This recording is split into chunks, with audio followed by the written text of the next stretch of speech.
যাদের কাছে hard copy result নেই তারা কিভাবে এসবিএমসিএম রিনিউয়াল করবে, বা রেজাল্টের যে পিডিএফ কপি সেটাও বা ফার্স্ট সেমিস্টার বা সেকেন্ড সেমিস্টার বা থার্ড সেমিস্টার যে কোনো সেমিস্টারের রেজাল্টের পিডিএফ কপি কিভাবে ডাউনলোড করতে পারবো, বা এসবিএমসিএম রিনিউয়াল করতে গেলে কি কি ডকুমেন্টস আমাদের লাগবে।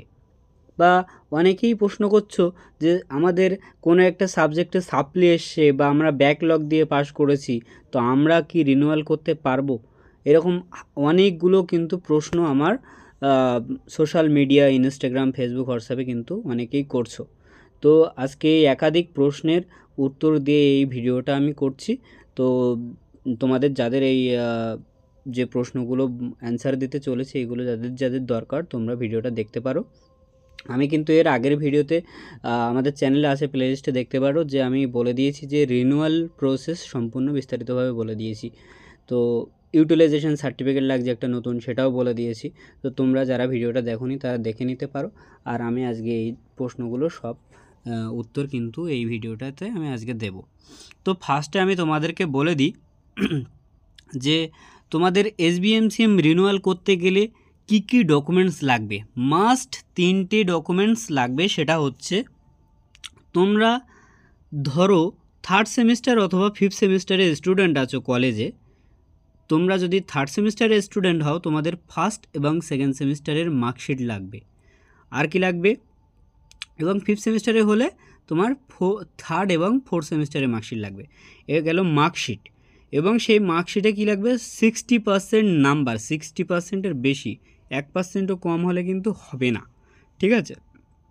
এবং কী লাগবে? সাথে একটা ইউটিলাইজেশন সার্টিফিকেট, যে তুমি এখনও স্টুডেন্ট আছো এবং কলেজে পড়াশুনো করছো তার একটা শংসাপত্র। আর কি লাগবে? তোমার লাগবে হচ্ছে, তুমি যদি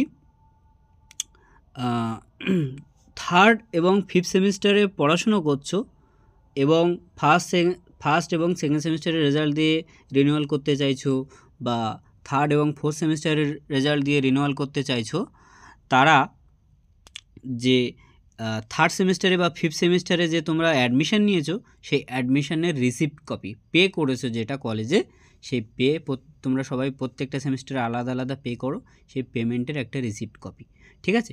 এই যে কটা ডকুমেন্টস বললাম, যে রিসিপ্ট কপি, পেমেন্টের, তোমাদের ইউটিলাইজেশন সার্টিফিকেট এবং রেজাল্ট, এই প্রত্যেকটা ডকুমেন্টস কিন্তু তোমাদের এইচওআই মানে প্রিন্সিপালের দিয়ে কলেজের তোমাদেরকে অ্যাটেস্টেড করাতে হবে। সেখানে তাদের সিল দিয়ে দেবে, দিয়ে ডেট দিয়ে দেবে, দিয়ে সে কিন্তু সাইন করে দেবে, ঠিক আছে? তো এই ছিল তোমাদের ডকুমেন্টস, রিনিউয়াল করতে ডকুমেন্টস, ঠিক আছে? এবার প্রশ্ন হলো যে যাদের কাছে হার্ড কপি রেজাল্ট নেই, অনেক কটা ইউনিভার্সিটি কলেজ আছে যারা এখনও হার্ড কপি রেজাল্ট দেয়নি, বিশেষ করে যারা থার্ড সেমিস্টারের স্টুডেন্ট আছো এদের তো দেয়ই, ঠিক আছে? তো অনেকেই মেসেজ করেছো। তো সেক্ষেত্রে তোমরা করতে পারো, তোমরা অনলাইনের যে পিডিএফ কপি রেজাল্ট তোমাদের কাছে যাদের আছে, তারা ওই রেজাল্ট প্রিন্ট করে নিয়ে তোমরা কলেজের প্রিন্সিপালের দিয়ে অ্যাটেস্টেড করিয়ে আনবে, ঠিক আছে? আর যাদের কাছে হার্ড কপি রেজাল্ট নেই, আমি একটু পরে দেখিয়ে দেব যে তোমরা কিভাবে সেই সফট কপি রেজাল্ট ডাউনলোড করতে পারবে। ধরো তুমি এখন থার্ড সেমিস্টারের স্টুডেন্ট, তোমার কাছে ফার্স্ট সেমিস্টারের রেজাল্ট নেই বা সেকেন্ড সেমিস্টারের রেজাল্ট নেই, তুমি সেটা কী করে ডাউনলোড করতে পারবে সেটা আমি দেখিয়ে দিচ্ছি। বা তুমি এখন ফিফথ সেমিস্টারের স্টুডেন্ট, তোমার কাছে থার্ড সেমিস্টার বা ফোর্থ সেমিস্টারের কোনো একটা সেমিস্টারের রেজাল্ট নেই, সেটা তুমি হার্ড কপিও পাওনি, কিন্তু তোমাকে ডাউনলোড করার প্রসেস কিন্তু আমি ভিডিওতে একটু পরেই বলে দিচ্ছি। তো তারপরে আরেকটা প্রশ্ন অনেকের ছিল, যেটা হচ্ছে অনেকেই একটা দুটো সাবজেক্টে সাপ্লি পাও, 2-1 নাম্বারের জন্য ব্যাকলগ চলে আসে, বা ব্যাকলগ মানে যেটা তোমার সাপ্লি এক্সাম দিয়ে আর কি তোমরা নাম্বারটা ফুলফিল করো। তো এই ধরনের স্টুডেন্ট সংখ্যা কিন্তু অনেক। তো তারা তোমার আমাকে বলেছিলে যে এই ধরনের স্টুডেন্ট কি তোমরা অ্যাপ্লাই করতে পারবে? তো তাদের জন্য একটা কথা, সেটা হচ্ছে না, তোমরা অ্যাপ্লাই করতে পারবে না। এখানে কিন্তু এসবিএমসিএম রিনিউয়াল করতে গেলে ফ্রেশ নাম্বার লাগে, কোনো ব্যাকলগ বা সাপ্লি এই ধরনের স্টুডেন্ট কিন্তু হয় না, ঠিক আছে? যে তুমি একটা সাবজেক্টে সাপ্লি পেয়েছো কিন্তু আর সব কটা সাবজেক্ট মিলে তোমার 60% অ্যাভাব হয়ে গেছে, তাহলেও কিন্তু হবে না, ঠিক আছে? তুমি কিন্তু অ্যাপ্লাই করলেও কিন্তু তোমার টাকা কিন্তু আসবে না, ঠিক আছে? তো এবার আমি তোমাদেরকে ফার্স্টে দেখিয়ে দিই যে ইউটিলাইজেশন বলে যে সার্টিফিকেটটার কথা আমি একটু আগে বললাম, সেই ইউটিলাইজেশন সার্টিফিকেটটা কিন্তু কিভাবে করতে হবে সেই প্রসেসের ভিডিও কিন্তু আমার চ্যানেলে আছে, তোমরা দেখে নিতে পারো। আর যারা আরেকবার একটু শুনে নিতে চাও যে এই রিনিউয়াল করতে গেলে কি কি ডকুমেন্টস তোমাদেরকে প্রয়োজন হতে পারে বলে তো দিলাম, কিন্তু কিভাবে করবে। ফার্স্ট অফ অল তোমরা তোমাদের যে ফর্মটা ছিল সেটা একবার বলে দিই, যে তোমাদের যে ফর্মটা ছিল সেই ফর্মের গায়ে কিন্তু নাম্বার ছিল। তুমি 12-এর ফ্রেশ অ্যাপ্লাই করতে পারো, 10-এ অ্যাপ্লাই করতে পারো, বা কলেজে উঠে যখন ইচ্ছে অ্যাপ্লাই করেছো। তো সেই অ্যাপ্লাইয়ের যে ফর্মটা ছিল সেই ফর্মটা নিয়ে সাইবার ক্যাফ থেকে করতে পারো, নিজেদের ফোন থেকে করতে পারো। ফার্স্টে কিন্তু তোমাদের কি করতে হবে,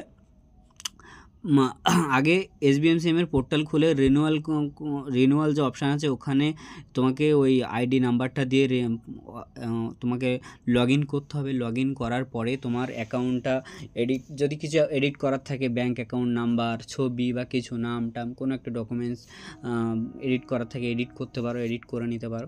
নেওয়ার পর যে সমস্ত ডকুমেন্টসগুলোর কথা বললাম ওখানে রিকোয়ারমেন্টে প্রত্যেকটা PDF কপি স্ক্যান করে করে আপলোড করার জায়গা আছে, আপলোড করে দেবে। দেওয়ার পরে যে তোমার প্রিন্ট কপিটা বার হবে সেটাকে কিন্তু তোমার একটা জেরক্স কপি নিজের কাছে রেখে দেবে, একটা জেরক্স কপি কলেজে তোমার কিন্তু সাবমিট করে দিতে হবে। এবার তোমাদেরকে বলে দিই যে তোমরা কি করে তোমাদের PDF কপি যে রেজাল্ট সেটা তোমরা ডাউনলোড করতে পারবে। তার জন্য আমি সোজা আমার নেটওয়ার্কের সমস্যা বলে আমি ওয়েবসাইটে ঢুকে এখানে লগ ইন করে রেখে দিয়েছি। তোমরা এই যে exam.net এই যে ওয়েবসাইটটা এটাকে লগ ইন করবে, ঠিক আছে। এটা লগ ইন করার পর তোমরা এই যে রেজাল্ট বলে যে অপশানটা, এই রেজাল্ট বলে অপশানটাতে ক্লিক করবে। এই রেজাল্ট বলে, দাঁড়াও একটু নেটওয়ার্কের সমস্যা হচ্ছে, সরি। তো এই রেজাল্ট বলে অপশানটা ক্লিক করার পর তোমাদের কিন্তু এখানে অনেকগুলো রেজাল্টের অপশান চলে আসবে, ঠিক আছে। এমনিতেই নিচেই দেখো অনেকগুলো রেজাল্টের অপশান চলে এসছে। তো দেখো এখানে কিন্তু বিভিন্ন ডেটের কিন্তু রেজাল্ট আছে, ঠিক আছে। তো তোমার যে যে ডেটে তোমার যে যে রেজাল্টগুলো সেমিস্টারের রেজাল্টগুলো দিয়েছিল সেই সেমিস্টারের রেজাল্টের ডেটগুলো দেখে এখান থেকে তুমি ক্লিক করে এই যে ডান সাইডে রেজাল্ট বলে অপশান এর ওপরে ক্লিক করবে না। এইখানে ধরো এই তোমার 6/12/2024 তোমার রেজাল্ট দিয়েছে, তুমি এইখানে ক্লিক করবে, click here two view result. এখানে ক্লিক করে তোমার যেভাবে রেজাল্ট দেখে এরকম রেজাল্ট দেখে এখানে CBCS CCF সব সিস্টেমের তুমি রেজাল্ট কিন্তু এই ওয়েবসাইটে পাবে। এখান থেকে 2-5 বছরের আগের রেজাল্ট হলেও তুমি পাবে, ঠিক আছে। তো এখানে অনেক সেমিস্টারের অনেক ডিপার্টমেন্টের রেজাল্ট আছে, যারা পুরনো রেজাল্ট খুঁজতে চাইছো তারা কিন্তু এখান থেকে পেয়ে যাবে, ঠিক আছে। তো এখান থেকে রেজাল্টটা ডাউনলোড করে নাও। আমি এখান থেকে ডাউনলোড করে দেখিয়ে দিতাম, কিন্তু আমার নেটওয়ার্কে একটু সমস্যা হচ্ছে যার কারণে আমি দেখাতে পারছি না। তো তোমরা এখান থেকে কিন্তু করে নিতে পারো। এখানে BLLB থেকে শুরু করে সব কিছু, সব ডিপার্টমেন্টের, ক্যালকাটা ইউনিভার্সিটির সমস্ত ডিপার্টমেন্টের এবং ভারতের যে কোনো ইউনিভার্সিটির রেজাল্ট কিন্তু এই ওয়েবসাইটটা থেকে তুমি পাবে, ঠিক আছে।